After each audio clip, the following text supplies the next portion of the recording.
Ta-da! And she's open. Holy hell. Boom, boom, boom. How can you stand watching a dumbass open a box with a goddamn file? Anyways, here she is. Box is open. Let's get this review out of the way.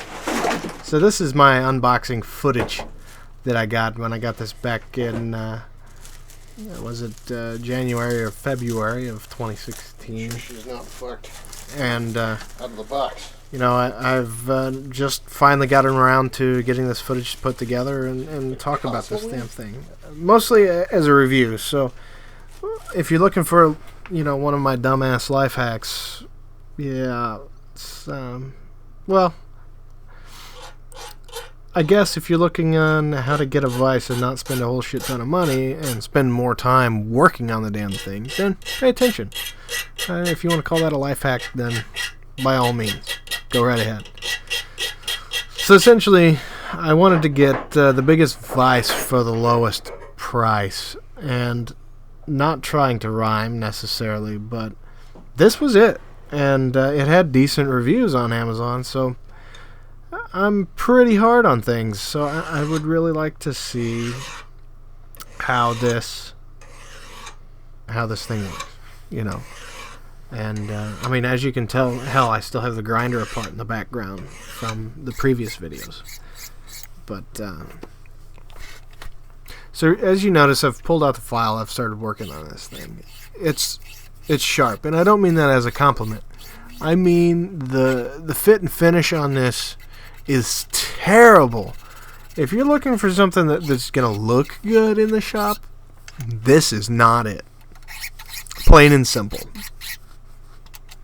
So in order to not, you know, let blood all over the small shop I have, I decided to go ahead and right then and there, break those edges and the burrs off of the jaws, off of all of the edges that are exposed, and that's what I'm doing here. That's really all there is to it.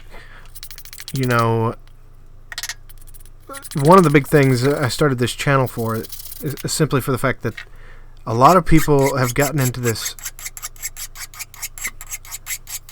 mentality, I guess, that you can't use something in a way it wasn't meant to be used, and that's just not a good thing.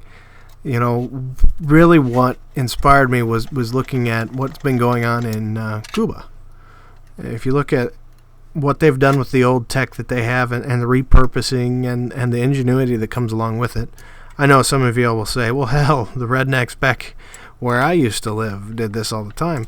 But that's a few and far between. And there's a difference between being a total redneck about everything and actually using some ingenuity.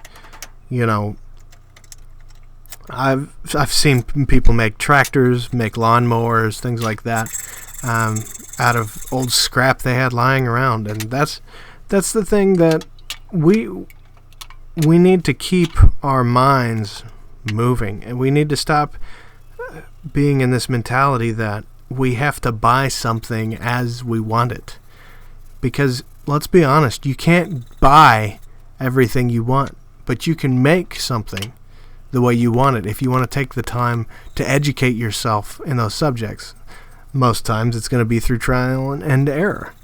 In this case, we're too broke to afford cheap shit. And in this case, I'm trying the cheap shit first. I have not broken it yet. I've used it pretty, I wouldn't say heavily, moderately. And I've done some pounding on it. It seems to be pretty sturdy when it's locked down. When it's not locked, I feel like the swivel is a little bit weak. You know, it kind of has some slop to it.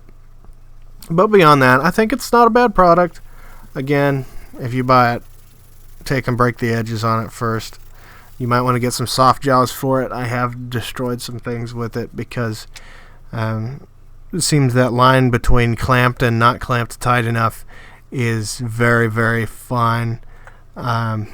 And once you pass clamped, you kind of smash the shit out of everything. So, but that's first world problems, I suppose. But anyways, if anybody else has got this, feel free to leave a comment. Let me know your experience with this thing. Really, I'm trying to protect those of us who might not be educated enough to understand that buying cheap shit usually ends up in having a bunch of shit lying around the house or in the dumpster. Anyways, that's Bill's signing off.